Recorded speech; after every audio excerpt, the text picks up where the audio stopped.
Lalo ka na, Carla. Mama ni Rose Ann, tila nagkatotoo ang kanyang hinala kay Carla. Yes, mga mima, at syempre bago natin ipagpatuloy ang ating paksa for today's video, kung bago ka pa lang sa aking channel, please subscribe, like, and pakit na rin pa natin guys ang notification bell upang ma-update po tayo tuwing ako po yung nag-upload patungkol sa Team Kalingap. And please support po natin ang buong Team Kalingap. Lalong-lalo na po kila Kalingap Rab at Kuya Bal. Alam niyo ba guys na ang mama ni Carla ay talagang grabe talaga mga mima.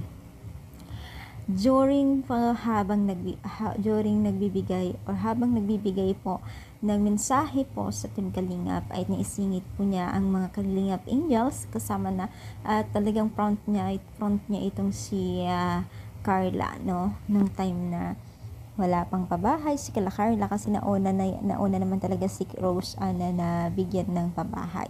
So nagkatotoo nga po ang kanyang hinala at sinabi na ipagpatuloy lamang ang kanyang goal at siya rin ang susunod o malay nila na sila rin ang susunod ang magkaroon ng pabahay, which is totoo at nangyari na nga. Nakakatawa lang kasi syempre tulungan lang talaga, kailangan talaga magtulungan, magsakripisyo bago mo talaga makamit ang mga bagay-bagay na gusto natin na makamit sa buhay. So walang madali sa buhay at kailangan talaga ay mapaghirapan din So ganun nangyari kay Carla sa lahat ng Kalingap Angels na tinutulungan nila, kahit di Kalingap Angels, no. So nakakatawa lang.